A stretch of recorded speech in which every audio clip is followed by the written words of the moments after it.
Now let me tell you, communication is a multifaceted activity. We all know that. We've been talking, if you will, since we were 1 year old. Thereabouts. Most of us learned a few rudimentary words when we were probably approaching our first birthday, and we've been adding to those words and adding to the phrases and adding to the delivery of those words and phrases ever since. So we know how to talk.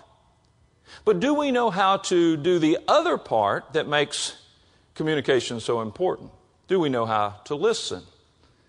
I'm going to suggest that a conversation is not a conversation unless you have one talker and one listener all both doing their job at the same time. Right?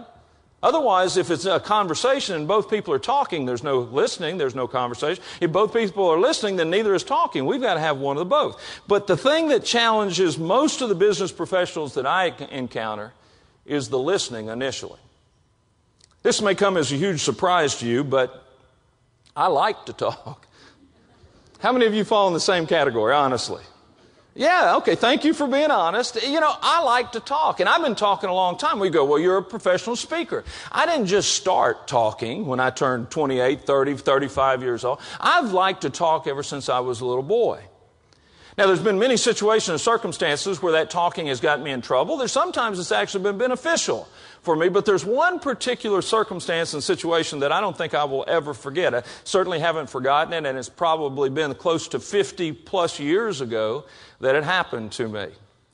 I grew up in a little rural area in western Kentucky. Any Kentuckians in the room? I met somebody in the hallway yesterday. There she is. I met her yesterday. There's a couple over here. Well, some of you may have grown up in rural environments, rural situation. And in my little town in Kentucky, Farmersville, Kentucky, if that tells you anything, my grandmother was the consummate country grandmother. My grandmother, for example, I never saw her in anything but a dress or a skirt in her entire life. I never saw her in pants. I never saw her in shorts. Certainly never saw her in a bathing suit. My grandmother lived out in the country. She did not have running water for her entire life.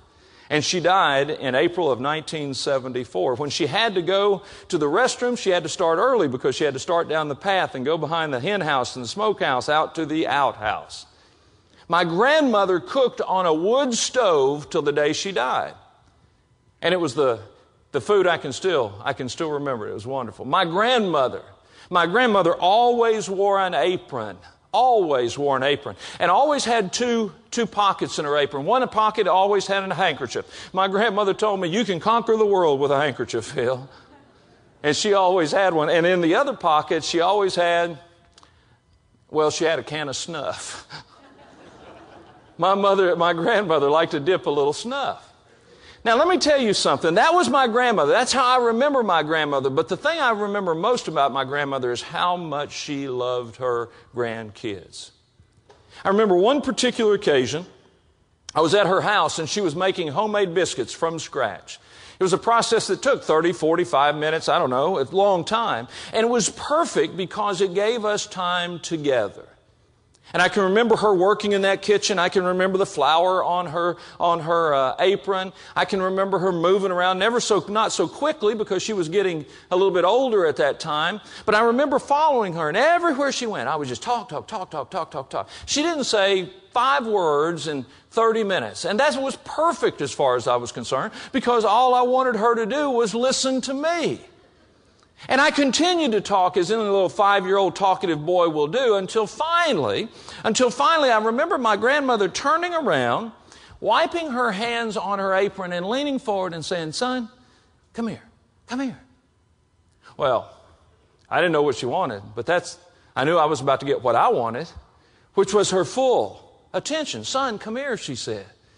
I walked over to her. I'm looking up. I'm probably about 5, maybe 6 years old at the time. And I remember she took her old, gnarled fingers and put them on my shoulders and looked down. Now, I don't know how recently you've been around an older folks, but oftentimes they need someone to brace on.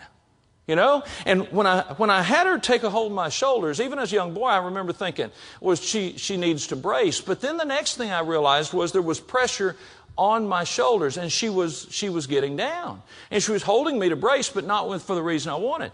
And eventually, she ended up in this position right here. Now, it was the first time in my young life that my grandmother and I had ever been what? Eye to eye. On the same level, if you were. Now, I didn't understand this at the time.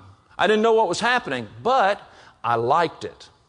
I liked it. I can even remember as a young boy thinking, this is special. Pay close attention. This may not happen again.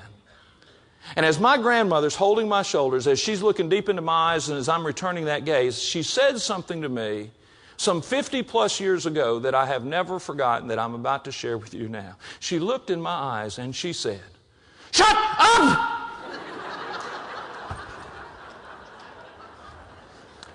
I wasn't expecting that.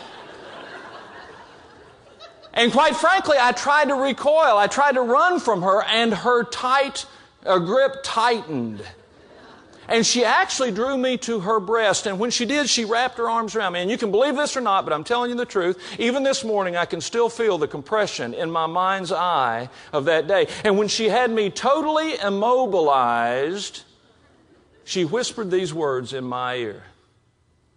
"Son, don't you realize that when you're talking, you never learn anything? It's only when you're willing to shut up and listen that you might just learn something." Folks, as I said, that's been 50 plus years ago. And it's as true today as it was then. If we're willing to shut up and listen, even when the times are the most critical, even when things are happening that we could not have anticipated and that others want immediate answers to, if we can listen, we can learn. On the other hand, we must first learn to listen before we can learn.